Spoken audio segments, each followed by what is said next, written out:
ఓం అస్మద్గురుభ్యో నమః. వసుదేవసుతం లక్ష్మీనాథసమారంభం నాథయామనమధ్యమం అస్మదాచార్యపర్యంతం వందే గురుపరంపరం. వసుదేవసుతం దేవం కంసచానూరమర్దనం దేవకీ పరమానందం కృష్ణం వందే జగద్గురుం. రామాయ రామభద్రాయ రామచంద్రాయ వేదసే రఘునాథాయ నాథాయ సీతాయ పతయే నమః. భగవద్బంధులారా, రామాయణం పరిచయంలో రామాయణ పరిచయం గురించి అనుసంధానం చేసుకుంటున్నాం.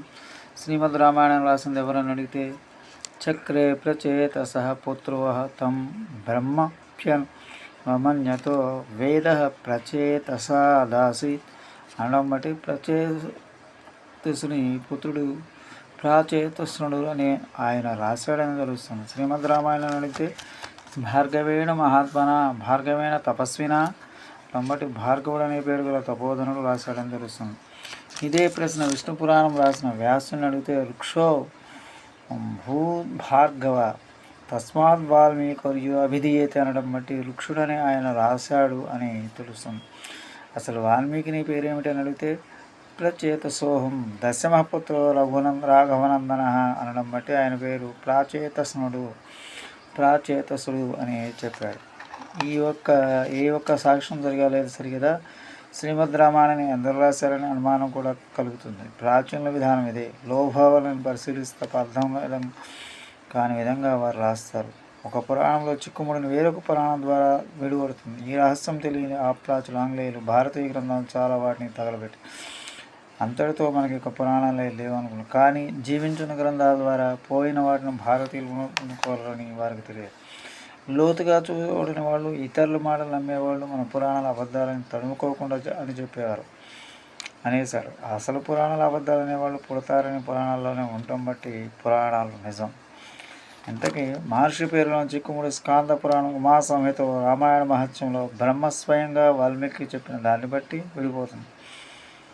వరుణుడు అనే మహర్షికి పుత్రుడు హరితుడు. నెమలితో ఆడుకోవడం అతనికి చాలా ఇష్టం. ఒకసారి సనత్కుమారుల వారిని శాస్త్రచర్చకై వరుణుడు తన ఇంటికి పిలిచాడు. శాస్త్రచర్చ సాగుతుంటే హరితుడు పెంపుడు నెమలితో అల్లరి ప్రారంభించారు. తండ్రి ఒకసారి, ఆమె సనత్కుమారులు ఒకసారి అలా నెమలితో ఆడుతూ చర్చకు అభ్యంతరం కలిగించవద్దు అని హరితుడిని మందలించారు. అయినా హరితుడు బాల్య కారణంగా అల్లరి చేస్తూనే ఉన్నారు.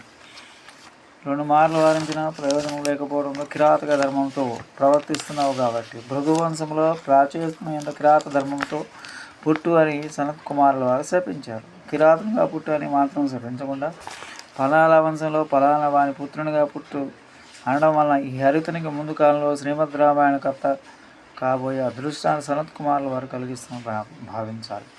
మహర్షుల శాపం వరం. ప్రపంచాన్ని ఒక్కలుగా భావించే మహర్షుల కోపమా వచ్చిన ధర్మబద్ధంగా ఉంటుంది. శాపం ఇచ్చినది రాబోయే కాలానికి శ్రీ మహావిష్ణువు చేయబోయే పనికి అనుకూలం అవుతుంది. 100 కోట్ల శ్లోకాలతో దేవలోకంలో బ్రహ్మ విద్యంతా చెప్పు దాన్ని భూలోకంలో ప్రచారం చేయాలని పరమాత్మ సంకల్పం. అన్ని శ్లోకాలతో అంతటి బ్రహ్మ విద్యను అల్పబుద్ధిమంతులైన భూలోక ప్రజలు తెలుసుకోవాలని యోచించి వృక్షుని ఇప్పటి వాల్మీకి ద్వారా రామకథం ప్రచారం చేయాలని సంకల్పించాడు పరమాత్మ. బ్రహ్మ అనే అక్షరాలు కింద వత్తులు రామ అవుతాయి. ఈ రెండు బీజాక్షరాలు కూడా అవుతాయి. ఓం నమో నారాయణ అనే మంత్రంలో రా అనే బీజాక్షరం, ఓం నమ శివాయ మా బీజాక్షరము కలిస్తే ఏర్పడిన శివ విష్ణు సమాగమైన శివ ప్లస్ శక్తి ఉభయమైన అగ్నివాయు బీజాక్షర సంపుటి రామ. అందుకే ఫలితాన్ని ఇవ్వగలదు. రామకథని రచించబోయే అదృష్టాన్ని నోచుకున్న వరాన్ని పొందటం బట్టి వృక్షుడు వాల్మీకి బోయవాడ కానే కాడు. అతడు బ్రాహ్మణుడు. లక్ష్మణుడు సీతో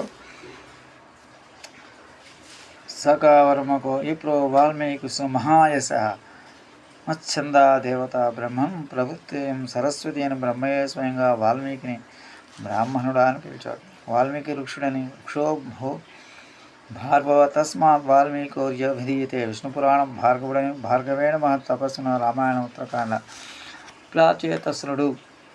ప్రాచేతసోహం దశమపుత్రో రాఘవనందన రామాయణ ఉత్తరకాండ.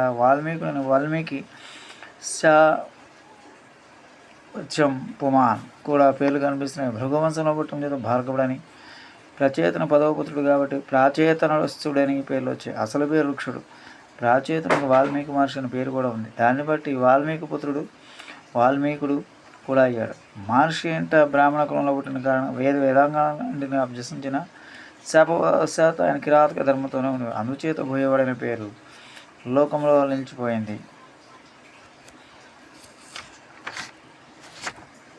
ఇంతకీ వాల్మీకి అనే పేరు ఎలా వచ్చింది? కిరాతక ధర్మంలో ఉన్న ఋక్షుణ్ణి అనుగ్రహించి శ్రీమద్ రామాయణ కర్తగా చేయవలసిన కాలం వస్తుందని గమనించిన మహాసప్త ఋషులు ఆ త్రోవలో వెళ్ళారు. సప్త మహర్షులు చెట్టు కట్టేసి నాథుడు ఋక్షుకుని అడిగి నీ పాపంలో ఫలం భార్యాపుత్రులకు ఉందా లేదా అని తెలుసుకుని రాను. జన్మ సంస్కారం జీవితంలో రాబోయే కాలంలో మార్పు ఉండటం బట్టి వెళ్ళి తెలుసుకుని వచ్చి కట్లుపి సాష్టాంగం పడ్డాడు ఋక్షుడు. ఎక్కడైనా దోవలు కొట్టేవాడిని ప్రశ్న వేయగలమా?